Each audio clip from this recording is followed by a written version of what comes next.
Hey people, I wanted to take a run through the adventure journals, just to look at a few pages from each one, and I think it'll help show anybody who isn't quite up to speed on them what makes them so cool. The adventure journals from West End Games started being published in 1994, ended in 1997 when West End Games lost the license. Here's the first one. I skimmed through them real quick and marked some pages that I think that stand out to me. First story, right off the bat from Timothy Zahn, First Contact. I won't ruin it, but these creatures, I think they're called the Moradins, play a role, and I think it's pretty unsettling. It's a great story. I believe it's included in one of the Tales books, one of the later ones. This series by Charlene Newcomb follows Alex Winger, and what's cool about this series is it's serialized throughout all the adventure journals. So while I don't think they're the most exciting or best technically written stories in the adventure journals, I think they bring a lot of value to the adventure journals because it kind of clinches them all together. And I found myself looking forward to the next part of the Alex Winger storyline. All of the stories, for the most part, take place in the Rebellion era because this is before the prequels were out. The adventure journals also have a lot of reoccurring articles.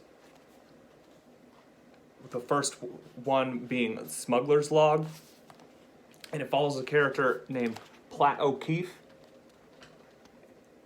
And Platt's fun. She's got an 80s, really 80s looking vibe to her. Big poofy hair and a headband.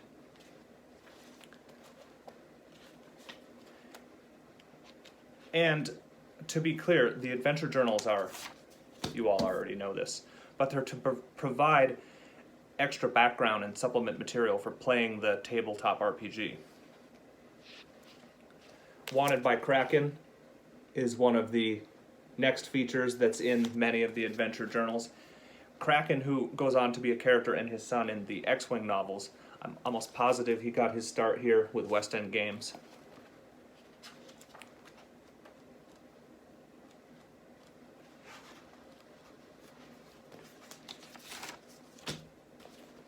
The West End Games reprinted some material from West End Games' earlier era. The adventure journals reprinted.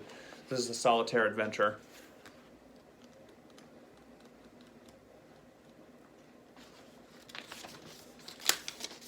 This is a great one.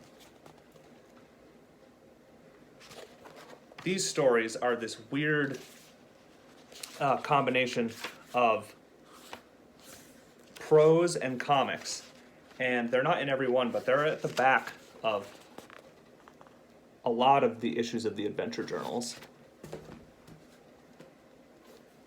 Adventure Journal 2.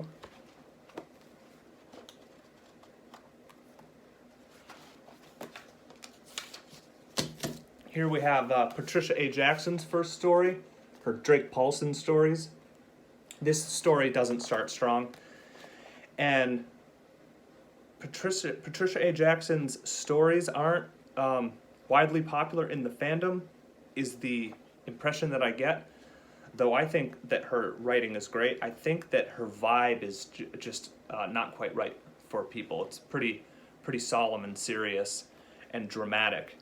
But her other character that she writes, Jalib Brandel, his stories are better, and the Drake Paulson stories get better as well. The adventure journals have a lot of ads for other stuff that was coming out at the time by West End Games. So it's a nice little time capsule. Here, I marked this. All right, full disclosure. I read all the adventure journals. However, I skipped most of the adventure scenarios, and I read the source files and all of the fiction. We'll plan on going back to read them eventually, and this shows me why. What the heck is that? The Kentra. Look at that thing. That thing is awesome. So obviously I missed out on some really cool lore by skipping the adventure scenarios.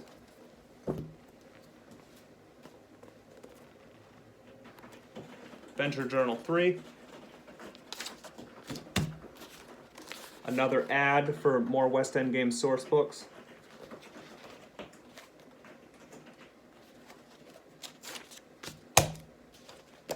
The Business of Bacta by Michael Kogi. This, as far as I remember, established a lot of the lore on Bacta, including introducing us to the Vratics, who are featured in the X-Wing novels. And Brennan brought this to Legends Con and got Michael Kogi to sign it. He's talked about it, and Michael Kogi was pumped, and I believe that Michael Kogi told Brennan that that was the first time someone had had him sign this. He signed this page right here. You can find his video of it. Here's an article about the Pentastar alignment, which is its own little sect of, or offshoot of the Empire. And the Pentastar alignment is expanded upon in Hand of Thrawn 45's Hour of Judgment fan fiction, which is excellent and makes great use of Moff Kane and the Pentastar alignment.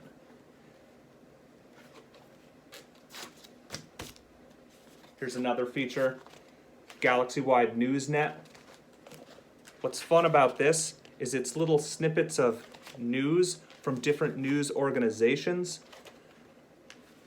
within the Star Wars universe, and they each have their own bias and political leanings, and you can tell from based on how they're writing. Some are against the Empire, some are like state-sponsored media. The Final Exit. You people who don't like Patricia A. Jackson's stories are incorrect. I think it's great.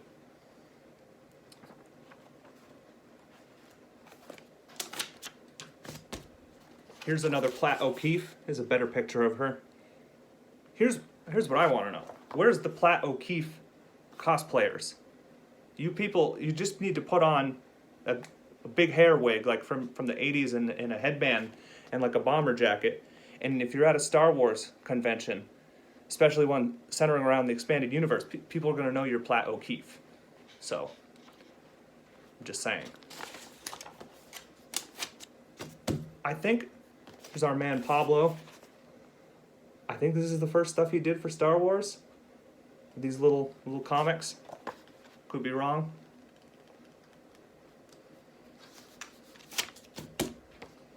Another feature that's reoccurring, Kraken's Rebel Field Guide.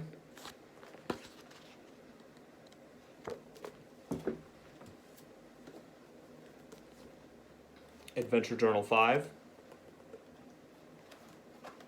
Oh, people. A Bitter Winter by Patricia A. Jackson. Drake Paulson storyline. And this is the only time reading the adventure journals that I got misty-eyed. And if you don't like this story, I'd be genuinely shocked if you don't like this story. Even Matt Wilkins will admit that this particular storyline is a good Patricia A. Jackson storyline.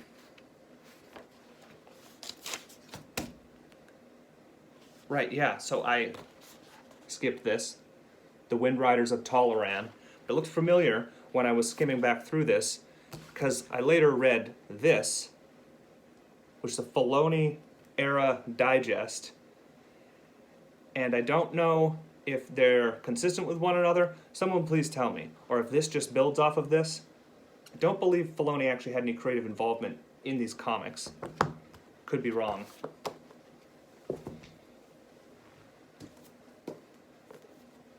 Six.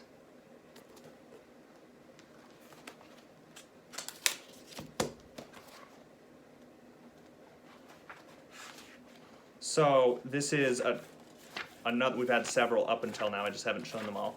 It's another Alex Winger storyline.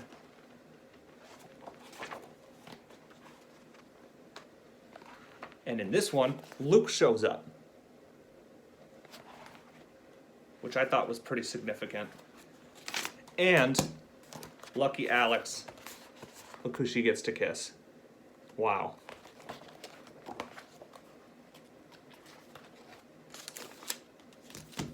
Just thought this lion guy was pretty cool. Just smoking a cigar and playing cards.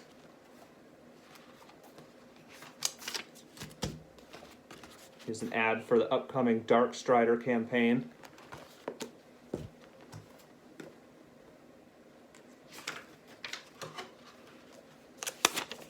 Another Zahn story, and the first story in the books usually have a piece of color art with coded page, nice coded page there. Missed Encounters, which is included in the paperback release of Outbound Flight, I believe, and the story is Zahn just rewrites it almost word for word for his first Disney-era Thrawn book.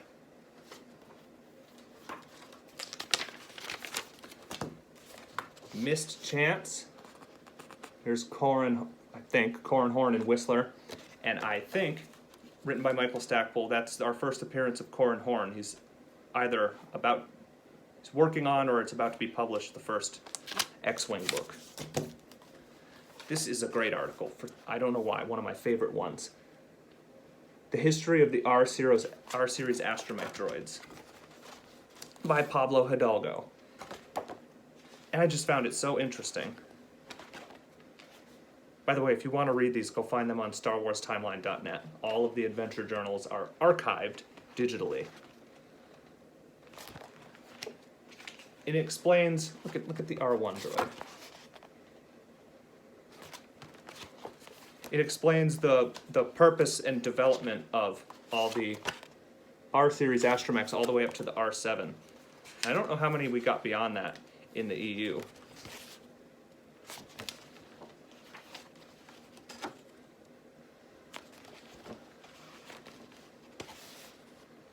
R7. Now here's something interesting. Please, somebody watching this, educate me. Here is the R7 droid, and there's so many things in the adventure journals because it came in the later days of the West End license that might be taken from previous adventure supplements or source guides. So the R7 and this depiction might have shown up elsewhere before. However, what we can confirm is that the R7 droid appears to have originated with West End Games. And I don't know where it might have appeared since in comics or other visual media, probably somewhere. Essential Guide to Droids or something like that. I'm sure that's a book. But I have, the R7 is in the Black Fleet Crisis trilogy as well. And I have this figure here, which takes its design, you can see the triangular optical there, takes its design clearly from the West End Games era. And when you look this figure up online, when you buy it, it actually says that this is Luke's astromech droid from the Black Fleet Crisis trilogy, even though I don't know if it was described to look exactly like this. That is officially what this is a figure of, Luke's Black Fleet Crisis trilogy R7 droid. And this is from the 2009 Legacy collection of 3.75-inch figures.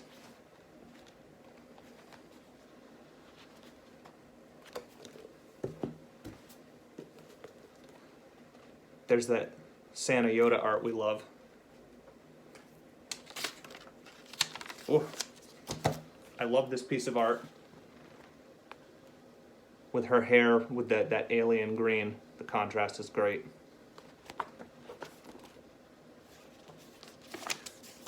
Probably the best article in all of the adventure journals, and I have been told that it pays off in Supernatural Encounters, which is not surprising if you know the content of it. The Gree Enclave. It explains this ancient history of the Gree alien race, and they're a shadow of their former selves, and they have all this ancient technology that, for the most part, the current Gree civilization doesn't even know how to use anymore, and it baffles scientists, and it's really good. What we're up to? 9.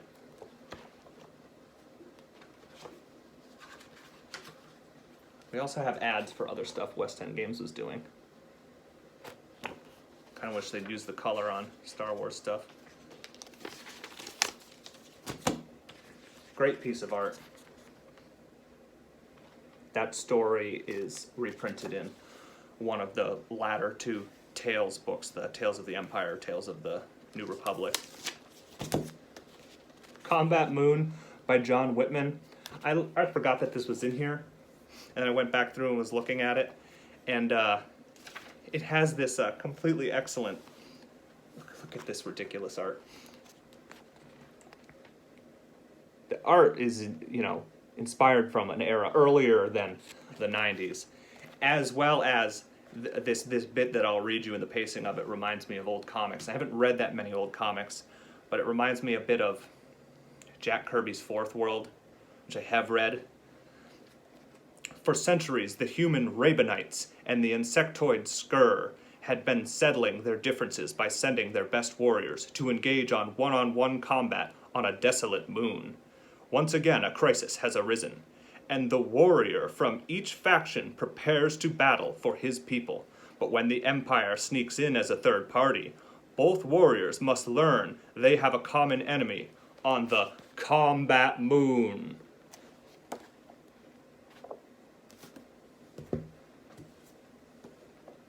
John Whitman, who wrote Galaxy of Fear.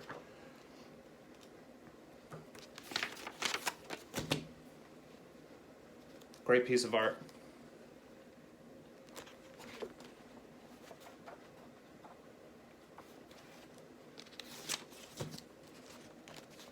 Cathal, Darkstrider supplement Cathal Rift ad.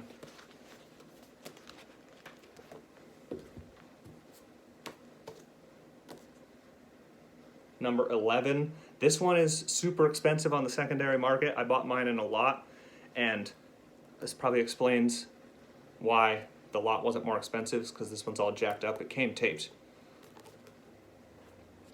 I think this Timothy Zahn storyline has not been reprinted anywhere, which is probably why this is so expensive, I think. There's the command decision. It's the Zahn storyline with some Zahn art. Now this is a good one. Most of you know about this, but if you don't, you know about this. Mace Windu. There's our first appearance of Mace Windu. That's right. Mace Windu. And the story is out there. I just don't know exactly what the true story is of how George Lucas came up with the name for Samuel Jackson's Mace Windu, but I believe he had seen this and just really liked the name. Or maybe somebody else suggested the name to him. But the story's out there. Right, squib. So, Mace Windu is a squib.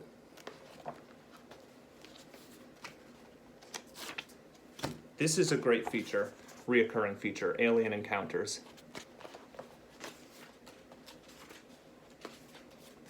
And in this one, this blew my mind when I first saw it, we have this guy. And you probably recognize that piece of art as Ralph McQuarrie's concept art for Chewbacca, that's what that piece of art is. And then you might also think that it looks like Garazeb Aurelios from Rebels, because we all thought that Dave Filoni took Garazeb Aurelios' design from the concept art from Ralph McQuarrie. However, for the Lasat, it would appear he took it from the adventure journals, which he might readily admit, but the general understanding is that he's paying homage to Ralph McQuarrie. However, the Lasat already existed. That blew my mind.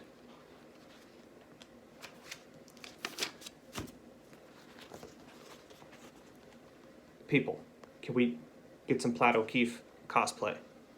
Right? Okay.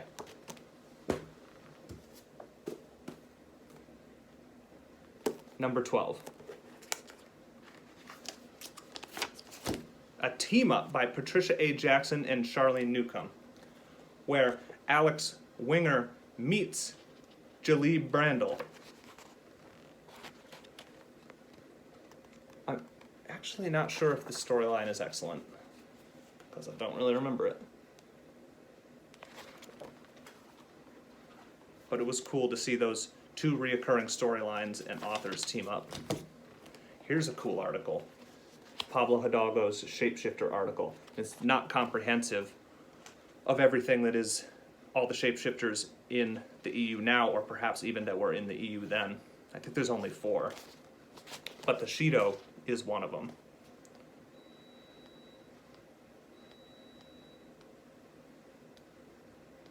Stenesh Shifter. Shido.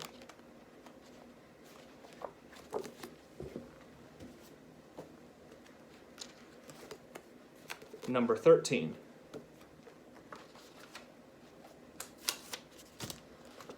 Tales of the Jedi Companion ad.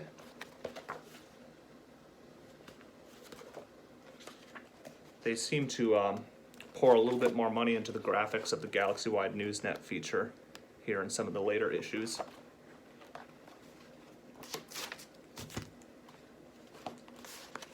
I really like this story. Thought it was fun. Treasure hunt story, which is in one of the Tales books. Alien encounters again. Look at that thing. It's pretty cool.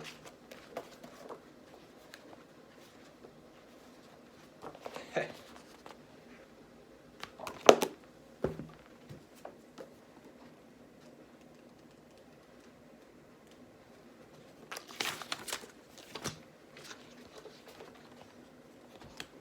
We have some original Callista artwork. The Barbara Hambley story. I should have gotten Barbara Hambley to sign this. This is a pretty good copy too. Fail. This is a good story. That's all I'll say.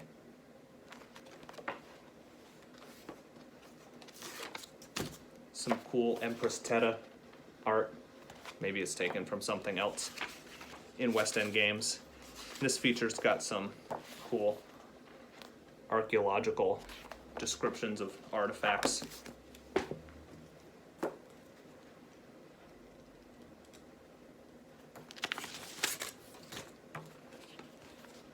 Some original Tyone art with an original story by Kevin J. Anderson. I think that's all I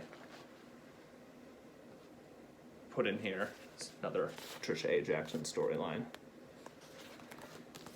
And there was material for 3 more adventure journals that was completed that can be found online on StarWarsTimeline.net, including a wrap-up storyline to the Brandel character by Patricia A. Jackson and some other good stuff, including some features. Thanks.